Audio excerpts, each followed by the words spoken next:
Todos, mi nombre es Sonia y seré la docente responsable de este módulo teórico. Aquí les dejo mi email de contacto y les pido que traten de canalizar las dudas que vayan surgiendo a través del foro del teórico. Damos comienzo así al módulo de genética microbiana, el cual se extenderá por 5 clases, siendo la clase 5 la de cierre del módulo. El módulo de genética microbiana se va a dividir en 4 clases más la clase de cierre, como decíamos, una quinta clase de cierre del módulo. En la clase 1, o sea, en la clase de hoy, vamos a tratar de ver qué elementos constituyen el genoma microbiano, cómo conocemos un genoma, vamos a charlar un poco de conservación versus variabilidad genómica y en particular nos vamos a detener en mutaciones. Luego en la clase 2 vamos a ver los mecanismos de transferencia horizontal de la información genética. En particular, antes de entrar en esos mecanismos de transferencia horizontal de la información genética, vamos a ver recombinación y luego veremos en detalle varios mecanismos de información de transferencia genética horizontal. Y en la clase 3 vamos a ver las defensas que tienen los procariotas frente a elementos genéticos móviles, como pueden ser las enzimas de restricción, los sistemas CRISPR-Cas u otros sistemas de defensa. Finalmente, en la clase 4 nos vamos a enfocar en herramientas moleculares y aplicaciones de ingeniería genética. Para consulta en este tema es la misma que hemos venido utilizando en los temas anteriores. El Madigant, particularmente capítulo 9 y capítulo 10, ahí están en detalle las sesiones de cada uno de los capítulos que les recomendamos, de la edición 2021 en realidad, y o si no el Prescott, que también están señalados allí los capítulos que corresponden.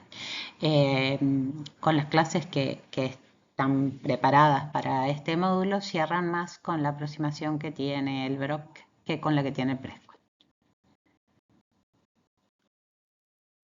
Bueno, vamos a empezar por hablar un poco de genomas. El genoma se define como el conjunto total de la información genética de un organismo, ¿sí? Generalmente se encuentra bajo la forma de ADN de doble hebra y generalmente está organizado en cromosomas, aunque vamos a ver que hay algunos otros elementos genéticos también. ¿Ah? Ustedes ya conocen que existen excepciones a esta generalidad, como lo son los genomas de muchos virus, que pueden encontrarse como ADN de simple hebra o ARN de doble hebra o de simple hebra. También es el caso de algunos genomas de organelos en que se ha descrito ADN de simple hebra en algún cloroplasto. Y existen formas extracromosómicas de replicación independientes que en microorganismos son muy comunes, sobre todo en bacterias y arqueas, como son los plásmidos. Vamos a ver que en eucariotas esto es más raro, pero en microorganismos también se puede llegar a dar. Deben estar más familiarizados con los genomas de eucariotas. Entre los microorganismos, como ya vimos, existen varios eucariotas, como pueden ser los hongos o los protistas, ¿sí? En eucariotas vamos a encontrar varios cromosomas lineales organizados dentro del núcleo, ¿verdad? Podemos tener un sistema de cromosomas haploide, como podemos encontrar en los gametos o en los hongos y levaduras, que mantienen muchas veces un ciclo haploide también de propagación vegetativa. Y luego lo más común es diploide o de mayor ploidía, inclusive en las plantas. ¿Está? Por ploidía nos referimos al número de copia de cada cromosoma, ¿verdad? Que se encuentra en el núcleo. Y generalmente, además, el ADN se va a encontrar superenrollado en histonas y la visión al microscopio electrónico será como esta que tenemos aquí abajo, ¿verdad? Bueno, es muy característico en genomas de eucariotas la presencia de secuencias no codificantes, como intrones o zonas regulatorias, ¿sí? Eso no es tan común en levaduras y hongos, pero la presencia de intrones, pero sí es común en eucariotas superiores.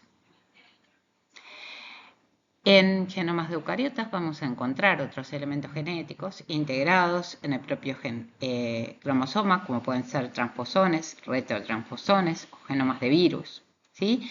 Y podemos encontrar elementos genéticos externos al cromosoma, como puede ser los plásmidos, que como ya dijimos son menos frecuentes en eucariotas que en procariotas, pero en varias levaduras están presentes, y el genoma de los organelos, que se encuentra presente en todo eucariota, ¿verdad? Dependiendo del tipo de organismo, podrán ser solo mitocondrias, genomas de mitocondrias, o también genomas de mitocondrias y de cloroplastos. En procariotas, en cambio, tanto en arqueas como en bacterias, no existe un núcleo definido y compartimentalizado, sino que el material genético se encuentra en el citoplasma, ¿verdad? Generalmente vamos a tener un cromosoma circular, ¿sí? Siempre vamos a hablar de que son haploides, ¿sí? No hay otro tipo de haploidía en procariotas, y se difieren un poco bacteria y arquea en cuanto a la organización del ADN, mientras que en bacterias se encuentra, como muestra esta figura, súper enrollado, formando un nucleoide con asociación a algunas proteínas.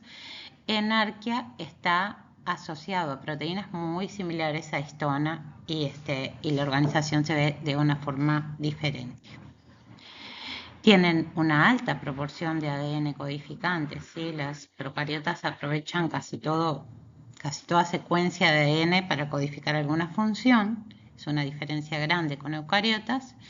Y también vamos a encontrar otros elementos genéticos, ¿sí? Como pueden ser agentes de transferencia genética, que veremos más adelante, transposones, genomas de virus, y los plásmidos, que como ya hemos dicho, son muy frecuentes en procariotas.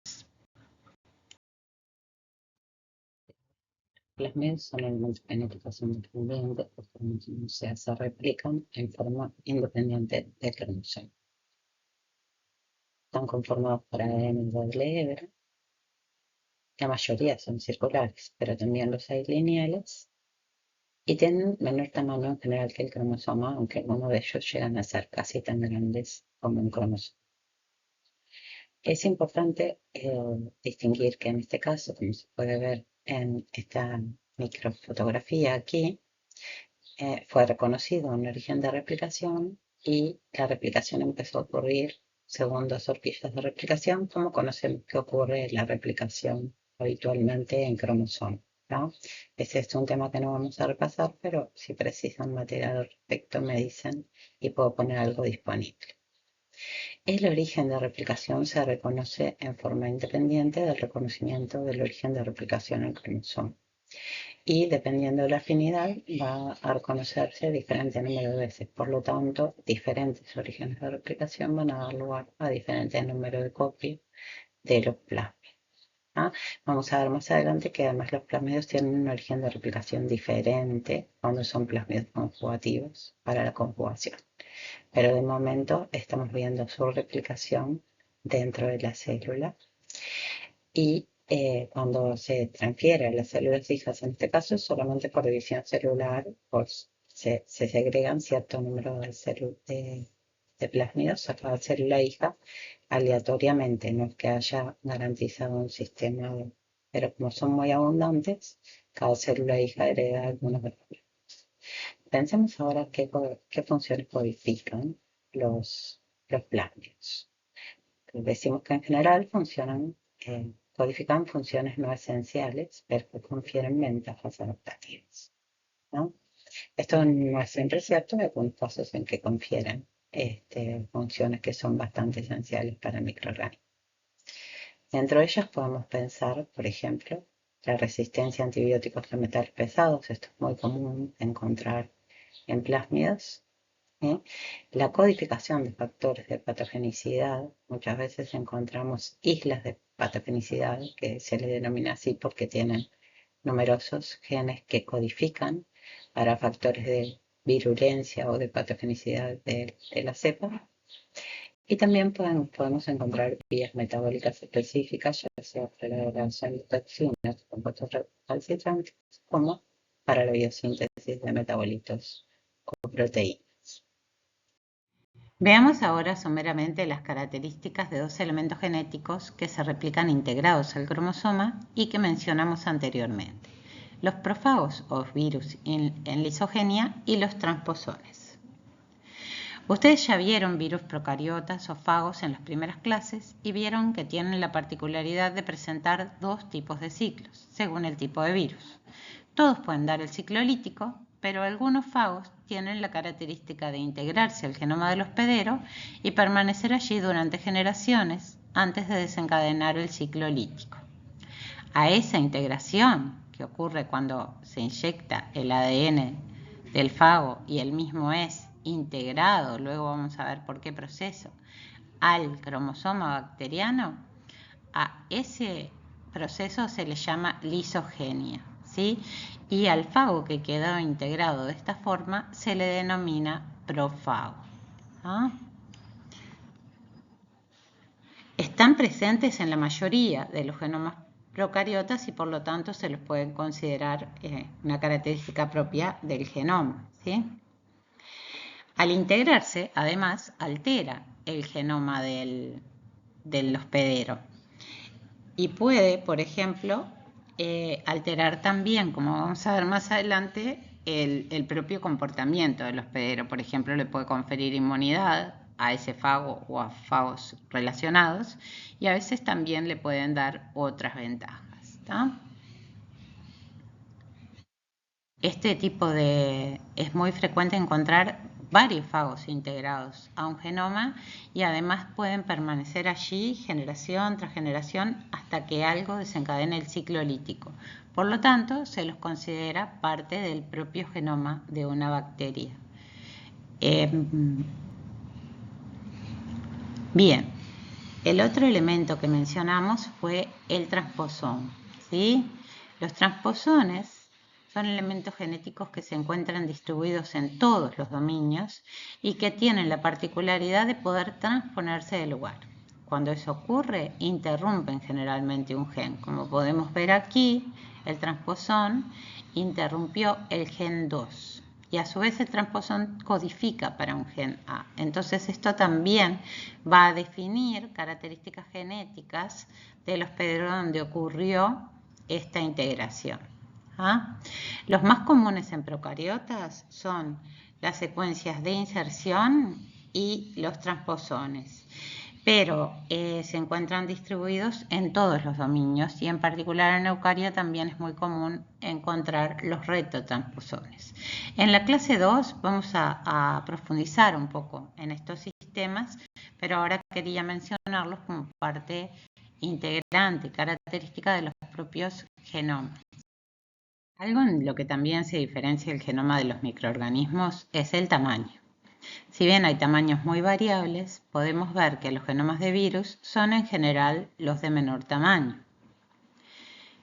aunque hay algunos que son más grandes que los de las bacterias o arqueas con genomas más pequeños.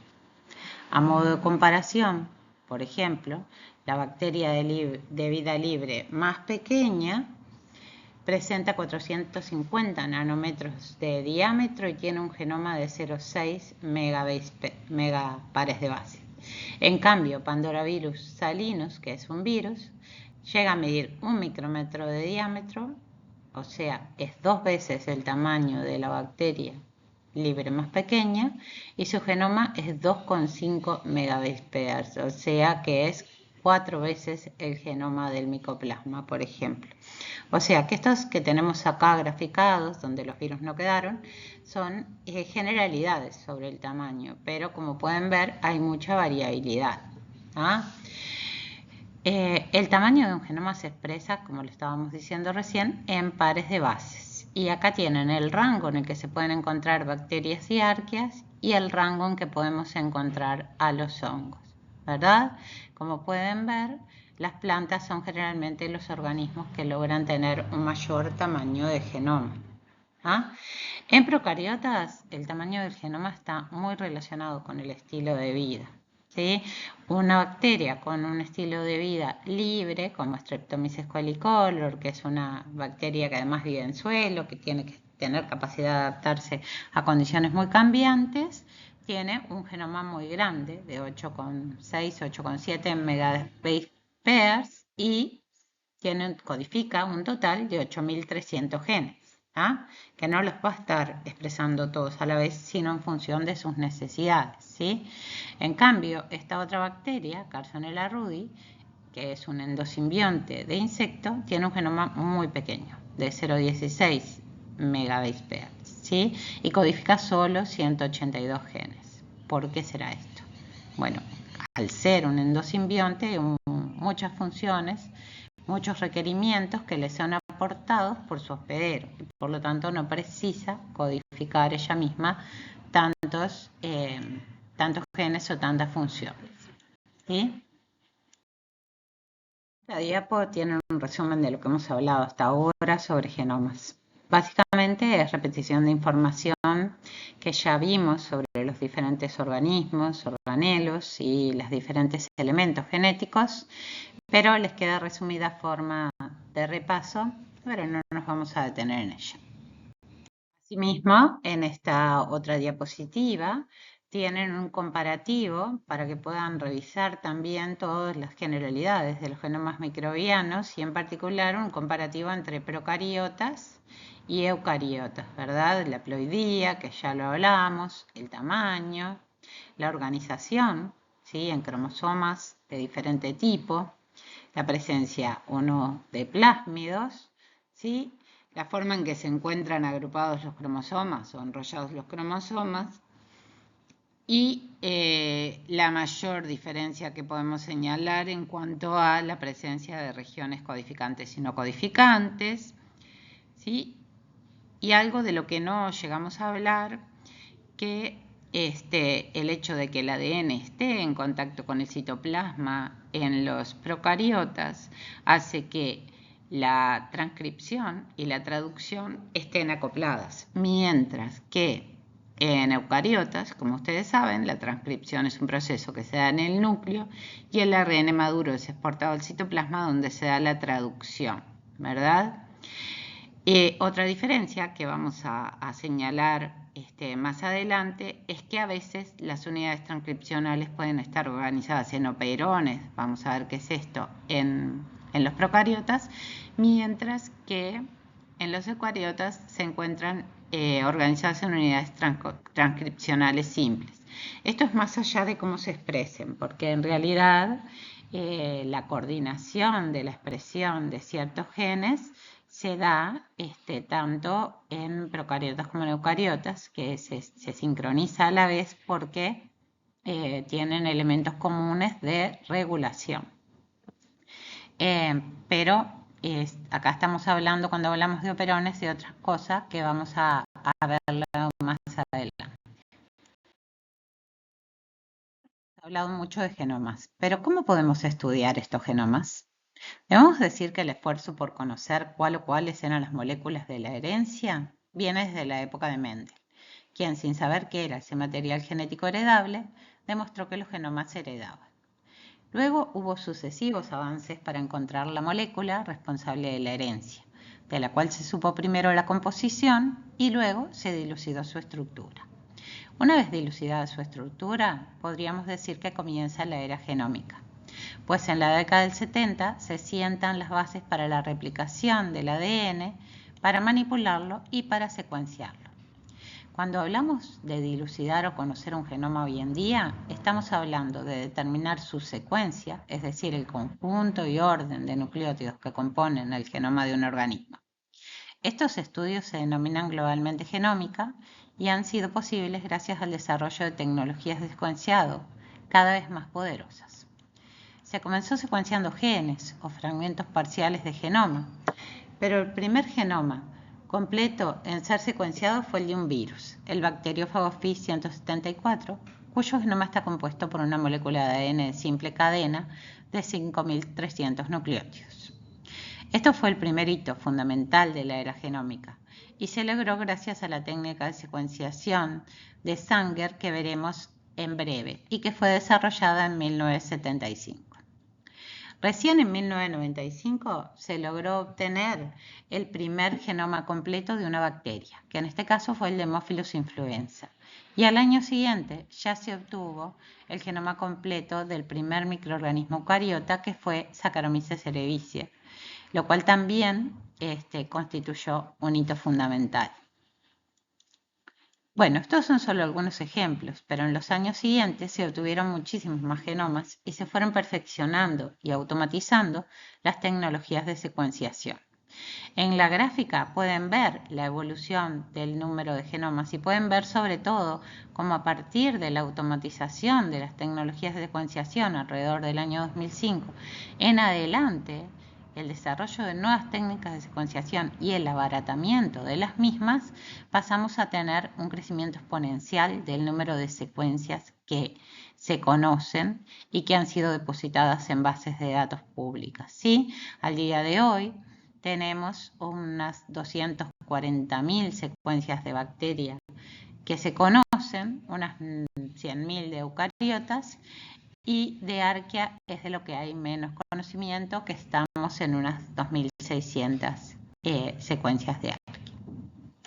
El método desarrollado por Sanger como método de secuenciado y que en realidad hasta el día de hoy sigue siendo utilizado, aunque en una forma más automatizada que la que refiere esta figura, es un método que se basa en el proceso natural de replicación del ADN.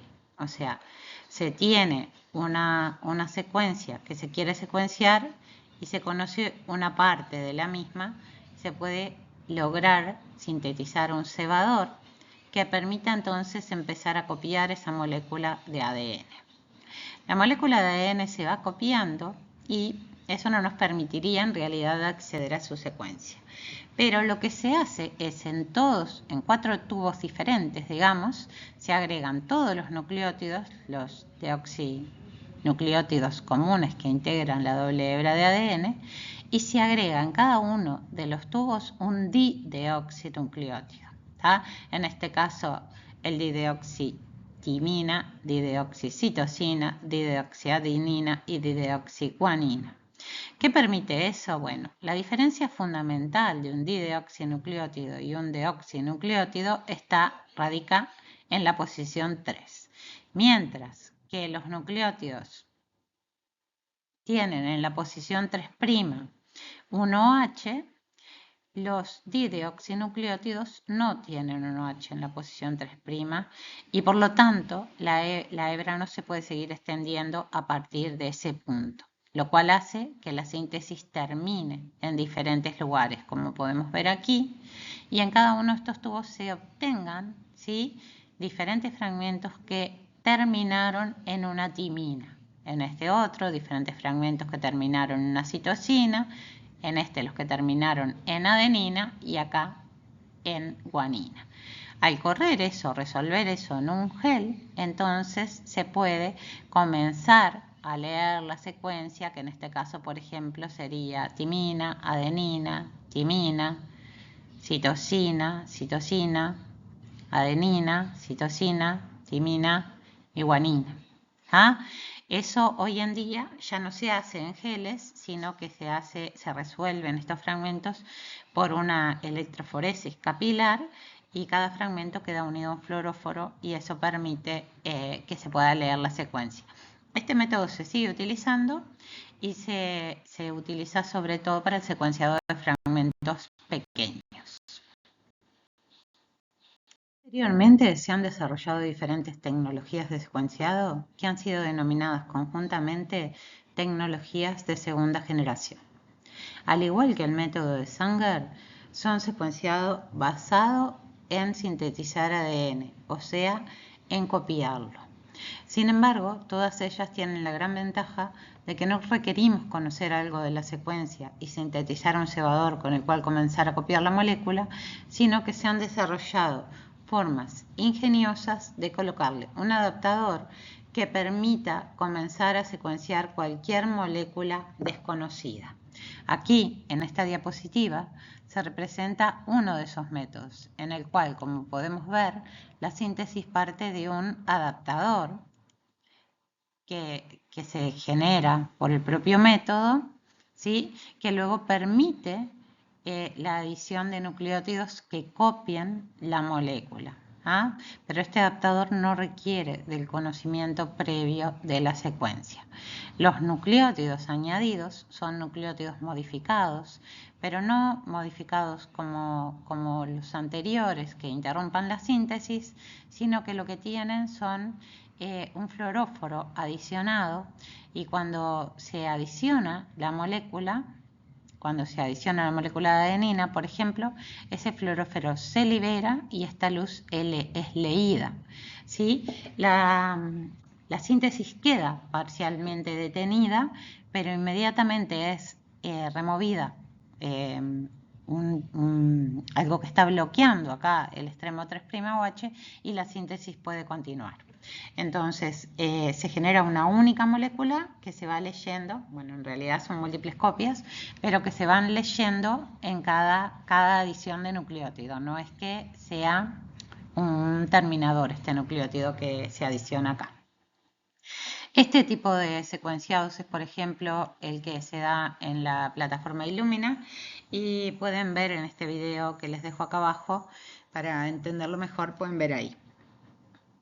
Es un tipo de secuenciado que hoy en día se está utilizando muchísimo y que es más económico de lo que era anteriormente el secuenciado, aunque sigue siendo más costoso, y sobre todo tiene el límite de que tiene un máximo de secuenciado de corrido de unos 500 pares de bases, digamos. Además de los secuenciados que ya vimos, tenemos secuenciados de tercera generación. En clase hicimos un ejercicio basado en leer un texto o mirar un video, y o directamente consultar al ChatGPT sobre la tecnología nanopore. Sí, es algo que obviamente en esta otra forma no podemos hacer, pero entonces vamos a mirar un poco esta tecnología, ¿sí?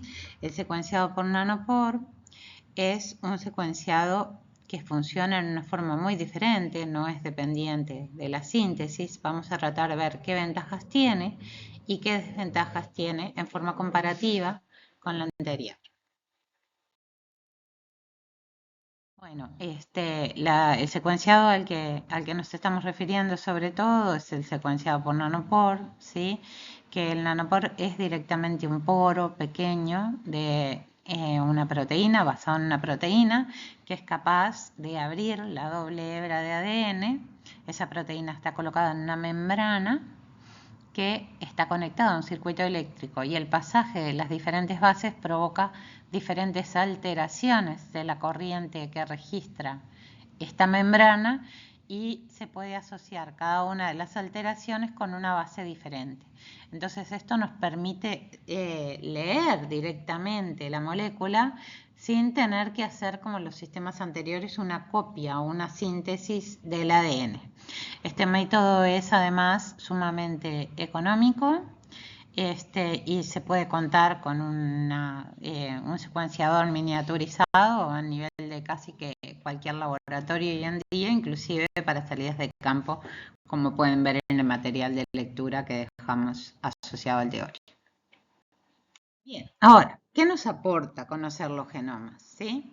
En las clases anteriores vieron cuál era su utilidad en taxonomía. Como pueden ver aquí, conocer un genoma tiene valor desde el nivel de familia hasta el nivel de cepa específico, ¿sí? Y eso lo vamos a ver un poquito más adelante. ¿Ah? Mientras que los demás métodos que vieron siempre estaban limitados a alguno de los rangos taxonómicos, ¿no? Pero además conocer un genoma nos permite explorar ese genoma en búsqueda de muchas características del organismo. Por ejemplo, nuevas rutas metabólicas y nuevos metabolitos, por tanto, mecanismos de resistencia a antibióticos, mecanismos de patogenicidad, relaciones evolutivas y ecológicas entre los microorganismos. O sea, hoy en día conocer el genoma nos permite encarar un problema biológico en formas muy diferentes de lo que era encarado de repente 10 a 20 años atrás. Ahora bien, tener la secuencia de un genoma es solo el comienzo para llegar a lo que dijimos recién, o sea, a encontrar funciones, se precisa anotarlo. ¿Qué quiere decir anotar un genoma? Es darle significado a esa información. Y es justamente el cuello de botella hoy en día para poder conocer lo que hemos explorado desde el punto de vista del secuenciado. ¿Cómo se hace esto? Bueno, se busca en primer término las secuencias codificantes y también aquellas de los genes no codificantes. En el caso de las secuencias codificantes, ¿sí?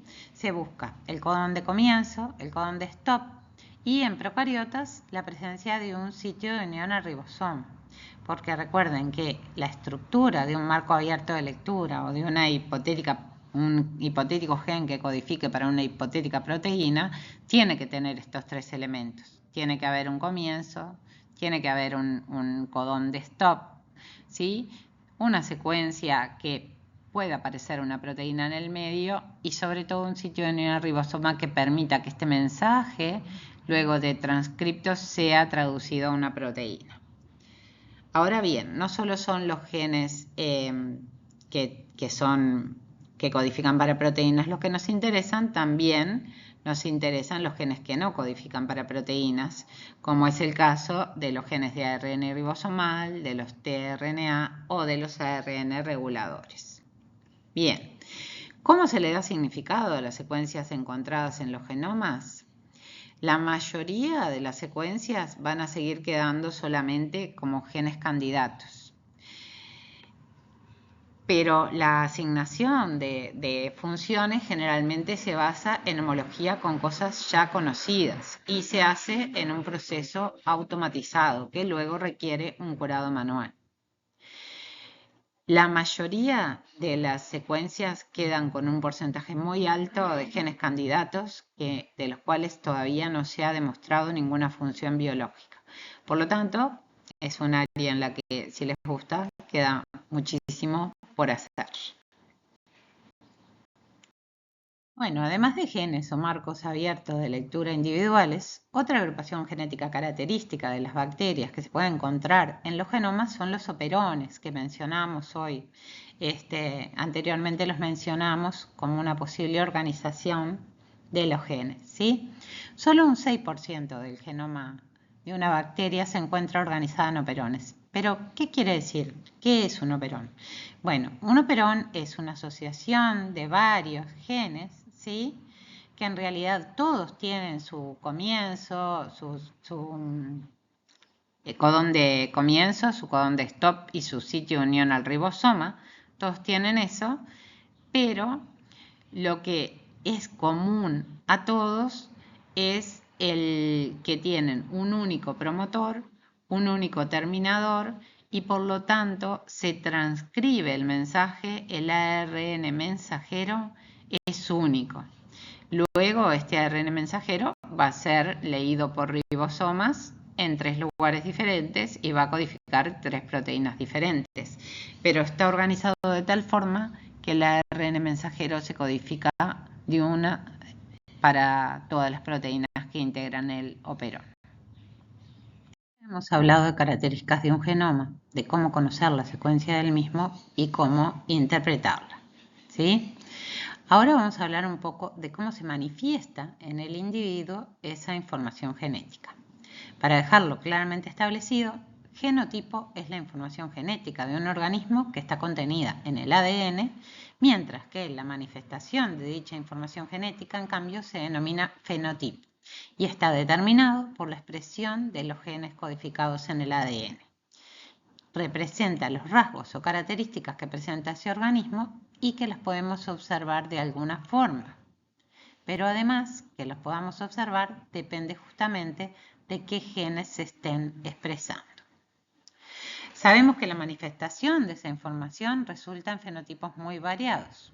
Incluso en seres unicelulares, incluso en seres unicelulares como las bacterias, ustedes vieron muchas diferencias de fenotipo. Por ejemplo, podemos ver diferencias en las características estructurales, en los requerimientos nutricionales, en la forma y velocidad de crecimiento, en la relación con factores ambientales, las capacidades metabólicas o las interacciones con otros organismos y la respuesta a factores de estrés. ¿Sí? ¿Pueden recordar, por ejemplo, fenotipos variables para un mismo microorganismo?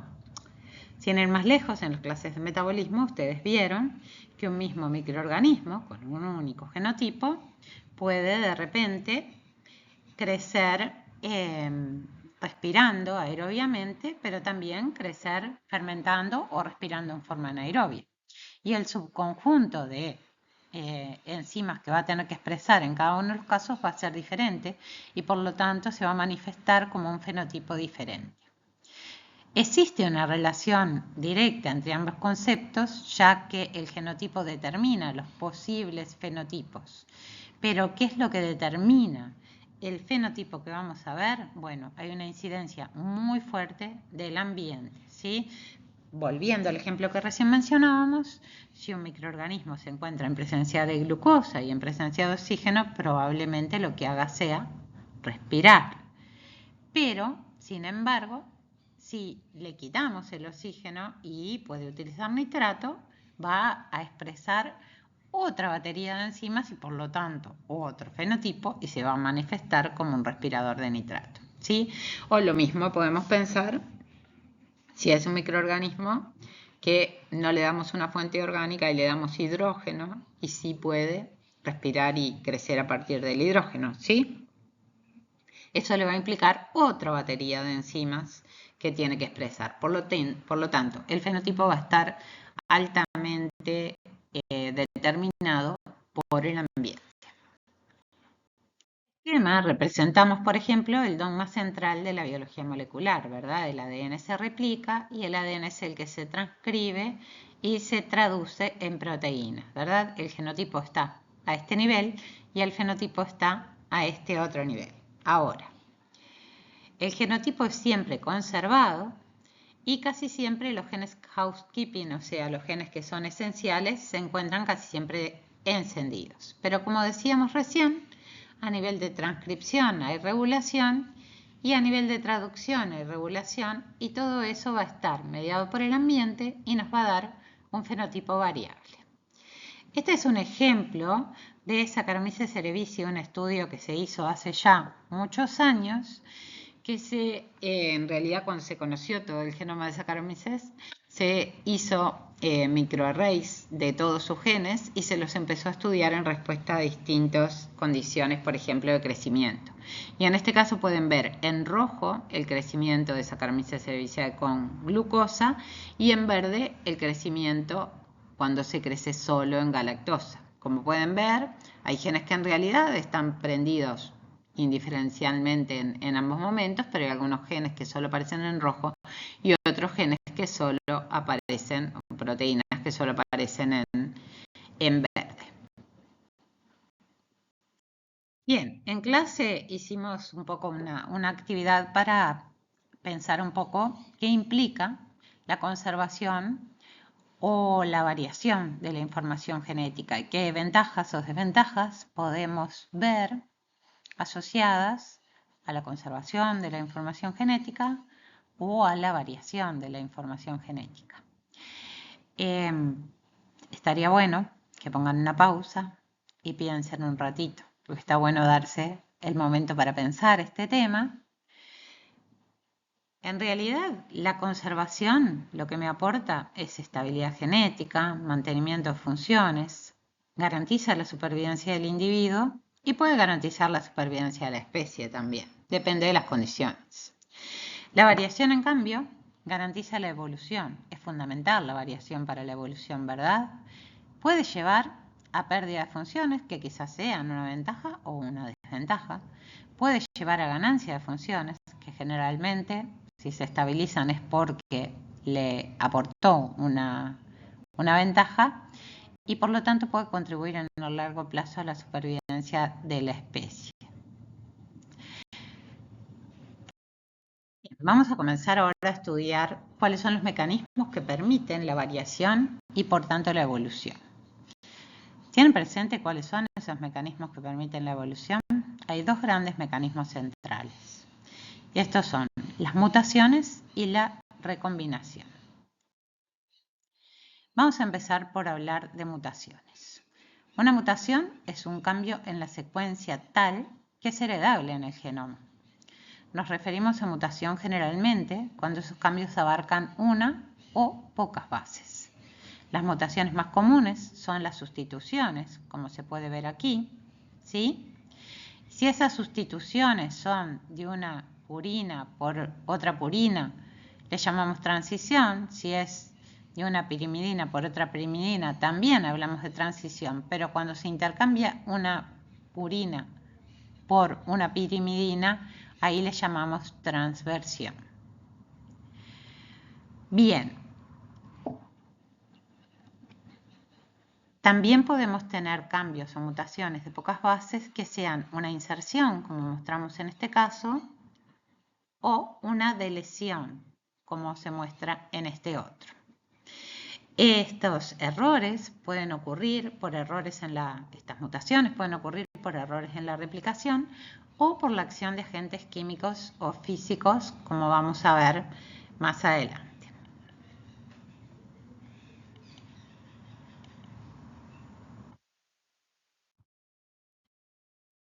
Un error común durante la replicación se debe a la incorporación de la base incorrecta por tautomería de bases. Cada una de las bases puede tener una conformación tautomérica. Por ejemplo, si vemos aquí, ¿sí?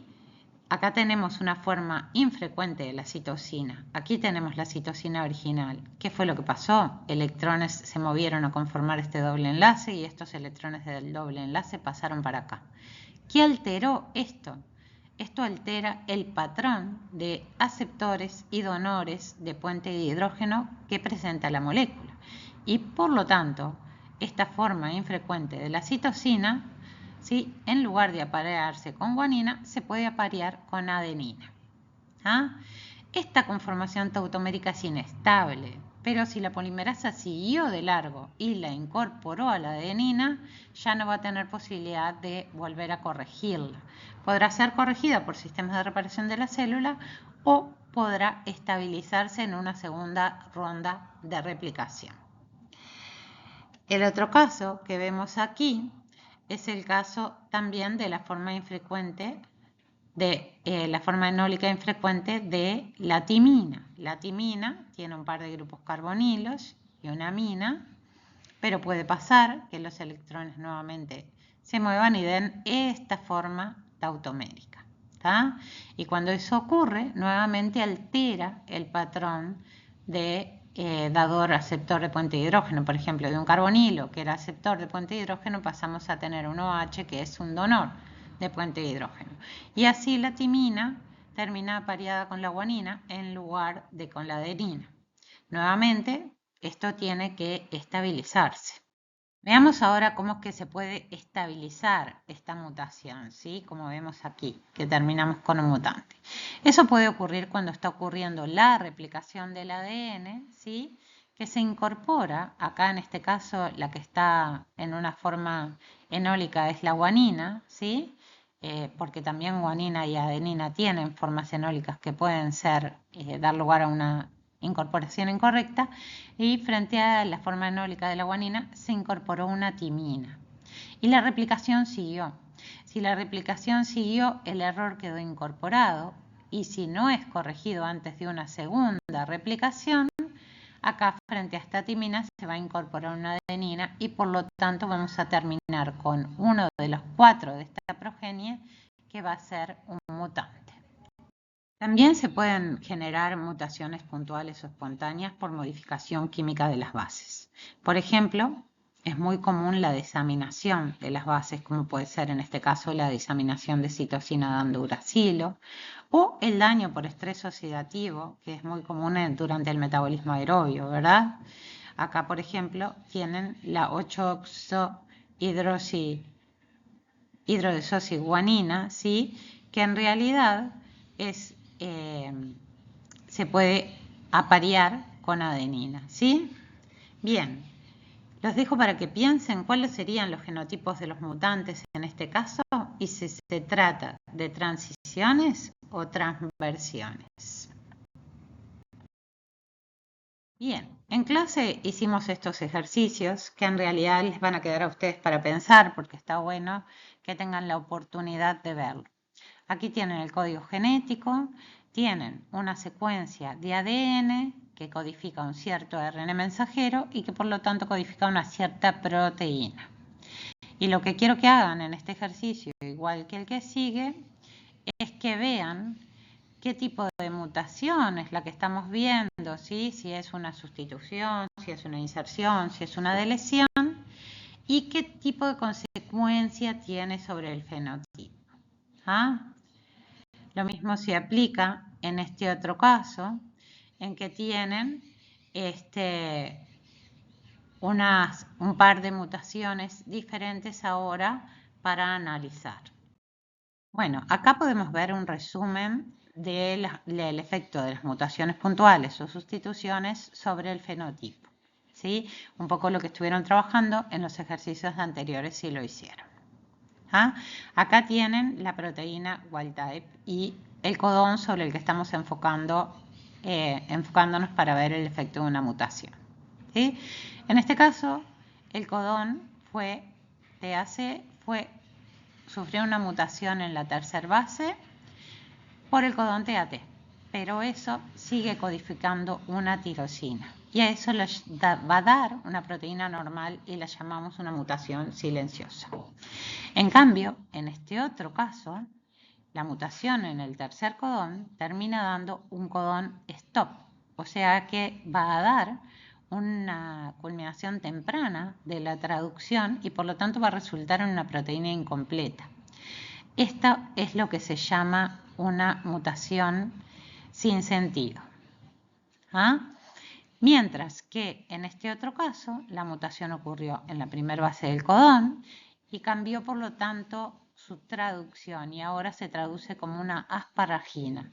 Y esto es lo que da lugar a una proteína que no sabemos bien cómo va a diferenciarse de la anterior, pero es lo que se llama una mutación con cambio de sentido, ¿tá? Porque ya no estamos codificando el mismo aminoácido. ¿En qué posición del codón ocurren generalmente las mutaciones silenciosas? Se lo dejo para que lo piensen. ¿Y de qué depende el efecto que tenga una mutación sobre una proteína? Por ejemplo, en este caso que estábamos hablando, o en este otro caso, donde realmente se altera la proteína. ¿De qué depende el efecto que tenga esa mutación?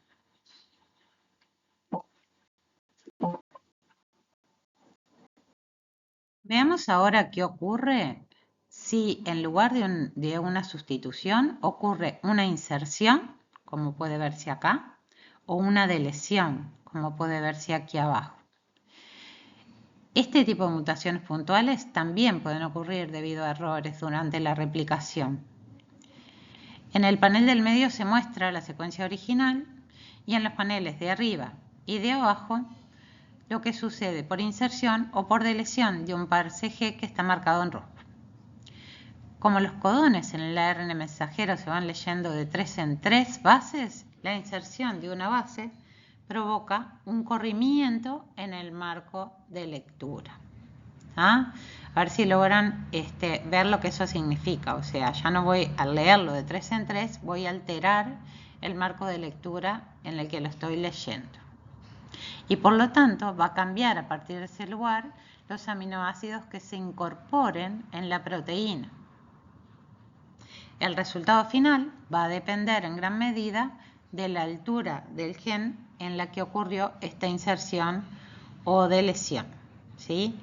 Por ejemplo, en este caso, la secuencia que era valina, prolina, valina cambió a valina, prolina, cisteína y aquí cambió a valina, leucina, fenilalanina. Y a partir de este punto en que cambió por la inserción o por la deleción, van a cambiar todos los demás aminoácidos, ¿verdad? Les dejo aquí un ejercicio para que resuelvan por su cuenta y lo retomamos en la clase de cierre del módulo. Bueno, resumiendo hasta ahora, si una cepa salvaje sufre una mutación puntual, se genera un genotipo mutante que varía en la secuencia original, ya sea por sustitución, inserción o de lesión de una base. ¿Va a haber un cambio en el fenotipo? No siempre, no lo sabemos, ¿sí?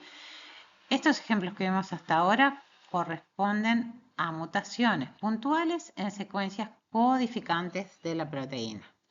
Ahora, ¿qué pasaría? ¿Qué efecto puede tener una mutación puntual si se da en una región no codificante de la proteína? Se lo dejo planteado también para que lo piensen. Por otro lado, es importante conocer que también se ha visto reversiones, o sea, recuperaciones del fenotipo salvaje.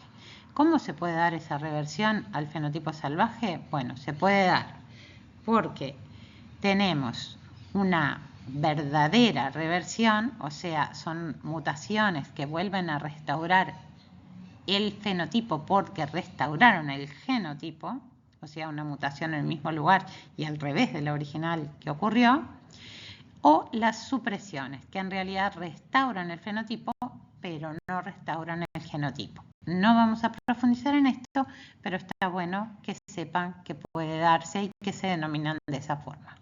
Ahora, hemos hablado mucho de mutaciones, pero ¿con qué frecuencia ocurren las mutaciones espontáneas? Como dijimos, por ejemplo, para el caso de las mutaciones puntuales en bacterias asociadas a fallas durante la replicación, son eventos poco frecuentes. Se estima, de hecho, que ocurre un evento de mutación cada 10 a la 7 o 10 a la 11 pares de bases por ciclo de replicación.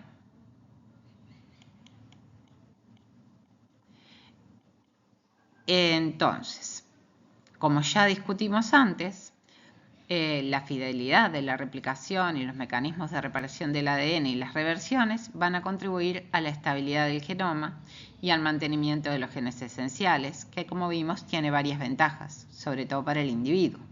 Mientras que por otro lado, altas tasas de mutación y condiciones de estrés van a favorecer la generación de diversidad y la adaptación y por lo tanto la evolución.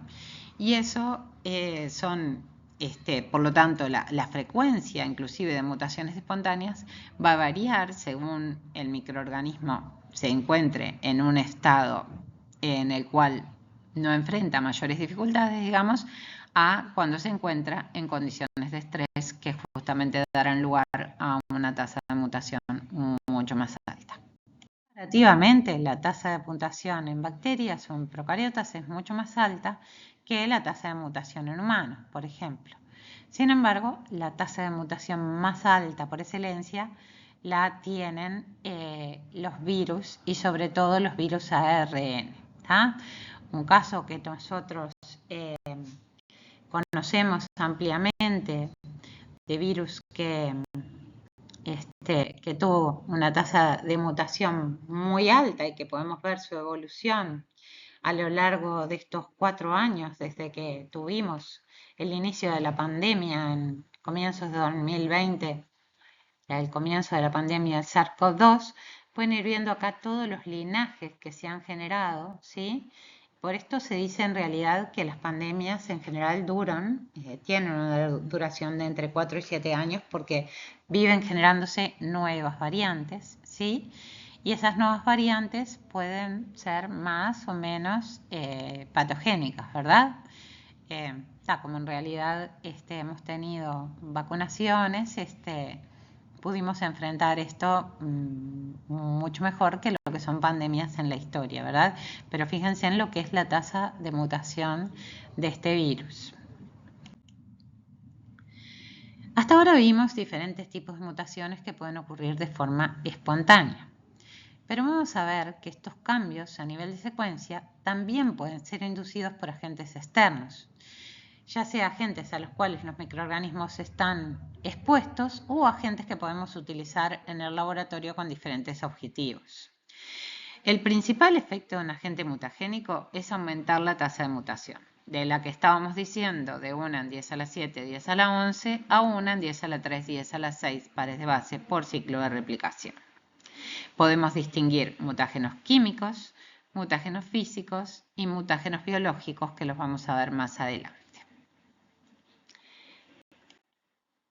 Veamos ahora los mutágenos químicos y en particular quiero detenerme en uno para que ustedes piensen.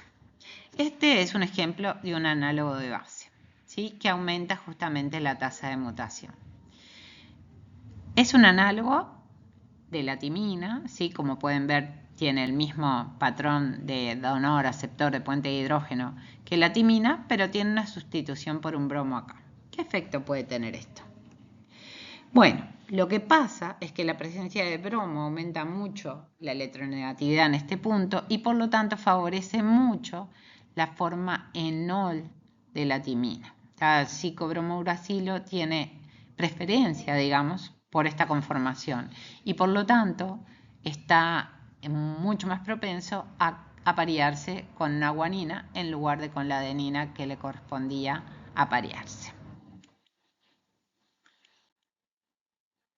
Otros ejemplos de mutágenos químicos son los agentes alquilantes, como podemos ver en este caso, que pueden modificar la base por alquilación justamente, o los agentes intercalantes, como el bromuro de tidio, que lo utilizábamos muchísimo para visualizar el ADN y que ahora se ha dejado de utilizar.